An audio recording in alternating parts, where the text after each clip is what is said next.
slide, watch your hands off the fingers. And oh well we go. Hello and welcome to Storybook Land. My name is Brian. I'll be your captain, storyteller aboard the Flora. For your safety, please remain seated at all times. Please keep your hands, arms, legs, and feet set the boat at all times. And please supervise your children. We don't want any unexpected turns in our story to Storybook Land. And the only way to Storybook Land is through the belly of the beast, a monster of the whale, the same whale that swallowed Geppetto. Guess what? He's going to swallow us too, because that's what he do. But don't worry, he's not going to hurt you.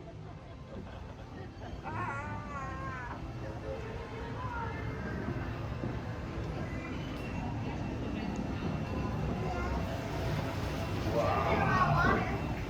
belly of the beast. We're gonna see it, I promise. Go in the mouth. We can have the underside. The tiny houses. Well, so fast. Look at the little tiny house.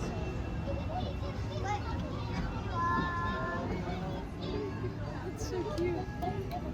And once upon a time, there lived a big, bad wolf who lived in a cave just to your left. Luckily for the three little pigs, they lived across the way in a house made of straw, sticks, and wolf-proof bricks.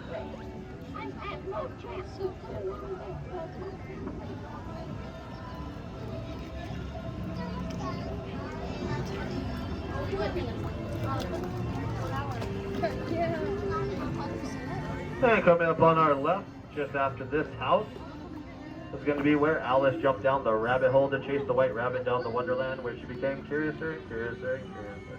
And here center, London Park, where Peter Pan and the Darling Kids took a magical flight through the night to Neverland, with the help of Tinkerbell and that magical pixie dust. Truly a magical moment for Peter and the Darling Kids, one they'll have in their hearts and one they'll have for all of time. Straight ahead, Argobah City, home of Aladdin, Jasmine, the Genie, and the evil Jafar. So on this day is where Aladdin and Jasmine first met. Not only did he steal a loaf of bread, he stole Princess Jasmine's heart, proving that their love would become truly magical, just like the magical arches we're about to go under.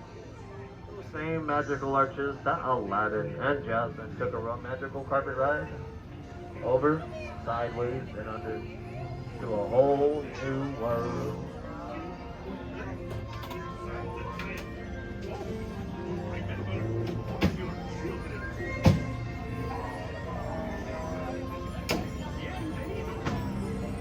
And now we're making our way to the Cave of Wonders. Such a magical place. Some say there's a magical genie inside. And the one that sets the genie free will be granted not one, not two, but three magical wishes. So will you join me? Let's make one wish out of three, set the genie free, and let's see what happens as we go through the Cave of Wonders.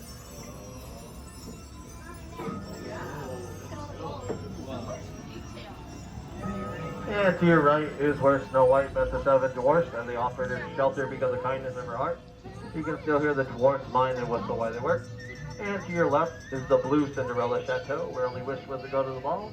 So her fairy godmother granted that wish, as long as she returned home before midnight.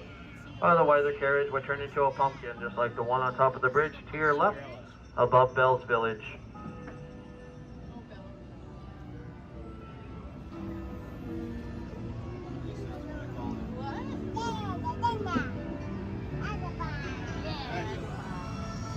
And coming up on your left are the flowers that resemble the patterns of a patchwork quilt, inspired by the Silly Symphony cartoon Lullaby Land in 1933.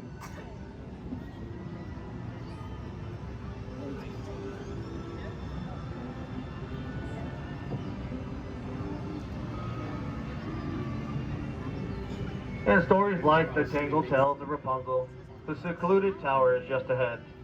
Wishing nothing more to see floating lanterns on her birthday, Rapunzel finally laying her hair down and leaving her tower alongside Flynn Rider and his Boulder. And along the way, you might just see Flynn's wanted posters. He just can't seem to get his nose right.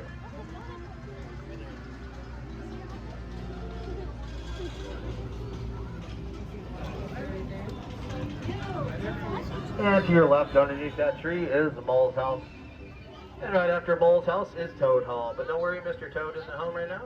He's somewhere off in that motor car going on a wild ride, going nowhere in particular. And to your left, Arendelle, home of Anna, Elsa, Sven, Olaf, and Kristoff, where they learned that the true power of love was stronger than Elsa's magic. They even learned to let it go because the cold never bothered them anyway. Straight ahead, woodcarver Geppetto's village wished upon a star that his puppet become a real boy. So the blue fairy granted that wish after Pinocchio saved Geppetto from Monster of the Well, just like he saved us.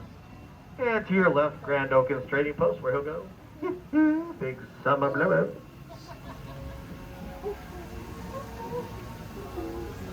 And coming up on our right is where Ariel gave up her dreams and life of under the sea to be part of our world, following Ericus to the castle, living in the shadows of her father, King Triton. So our adventures spill out like magical water balls of Atlantica, like the one on your left. And as we approach the dock, please remain seated with your hands, arms, and fingers inside the boat.